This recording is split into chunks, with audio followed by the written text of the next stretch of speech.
Wonderful! Another fanfic to read, and this is going to be fun. And luckily, I got permission from the writer, DeseasedDetective, by reading one of the criminal case one-shots. And I had a thought of choice either a Fabian and Luke chapter, or Hope and Gwen chapter, or Penelope's writing chapter. I decided to go with the Hope and Gwen chapter because this part, it's a lovely chapter, and it's filled with comfort.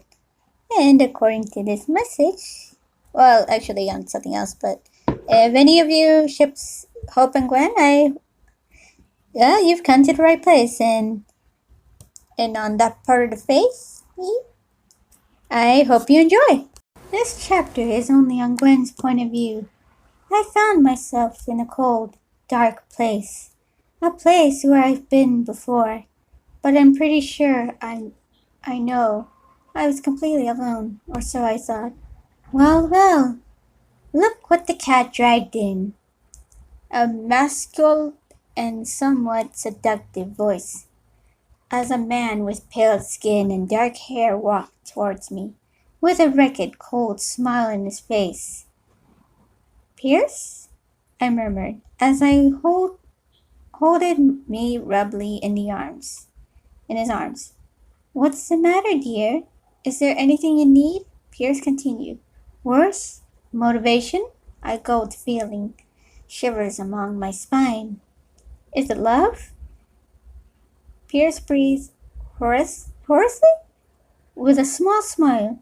If that's the thing you need, why would you leave me alone when I was willing to love you? If you were so desperate, Dad, why would you leave me rotting in jail? When I needed you, a soft feminine voice whispered as a woman with chestnut hair, gold accessories came to me and took my face. Justine? Wait! I breathed heavily as I felt tears in my eyes. What? She said with a muscular smirk on her face. I'm so sorry with mispronunciation. What excuse are you gonna give for being this pathetic? When are you gonna realize that you are not worth anyone's love?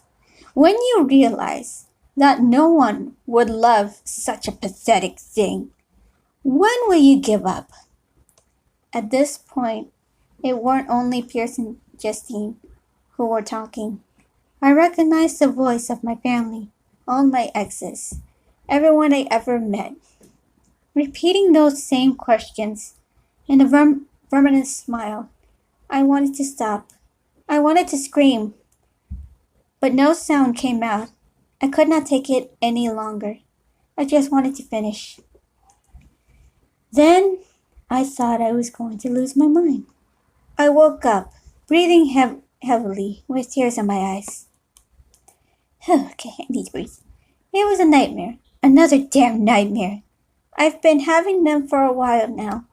This one wasn't like the others. A nightmare attacking me like that in Valentine's Day is almost that a demon wanted to make fun of me.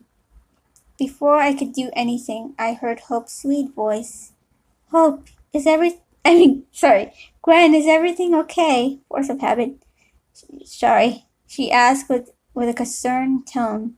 She sat in my bed. Before I could say anything, I started crying, probably harder than I ever did. I felt so humiliating, but at the same time revealing. I felt Hope hug me tight, caressing my hair, and an apparent attempt to calm me down. Are you feeling better? Hope wondered in a moment. I stopped crying. I nodded, still clinging to her. If it was another nightmare, was it? Sorry, force of habit. She asked and nodded again. For some large minutes, she just held me tightly, in complete silence. After that horrible nightmare, it was good to finally feel some peace, although there was also uncertainty. Was the dream even true? Am I truly that pathetic? Hope, I broke the silence as I sat back and glanced at her. Do you think I'm pathetic? What on earth are you talking about? Hope asked with a surprise in her voice. I mean, look at me. I tried so hard to love, and then I ended up messing it up. I tried to play brave, but then I start crying like a child after a minor inconvenience. Before I continued, Hope put her finger on my lips, in dedicating me to shut up. Gwen, she began with a sweet voice, you're not pathetic. In fact, you're probably one of the bravest, kindest people I ever met. I can tell you, a pathetic person wouldn't be as funny as you. They definitely wouldn't be willing to put their life in line like you do. Hope stopped for a second, wiped a tear from her eye, and continued, you might make mistakes as everyone else, but you don't let those mistakes put you down. You keep trying no matter what, and I can tell you that that's the least pathetic thing I've ever seen. I got speechless for a moment. I looked straight in the eyes. I've heard sweet words of all kind all my life, but none of them were like this. In a moment, if majestic voice, was drawing us closer, I sealed my lips to hers, It was the sweetest, kindest kiss I ever received. As we separated, she hugged me again, and I lay down in my bed. I ended up laying on her chest. You'll see, Gwen. Everything will be all right. I promise you. Hope whispered lovingly. Despite her usually cold body temperature, I felt a great warmth in me, which along her heartbeat in my ear, and her caresses in my hair led me, for once in weeks, sleeping in peace. I wonder if I might get a response from Mystical Cat Lord. It might take a while to get a response, but if I don't get a response, then maybe I'll take that as a no. I'll understand a no.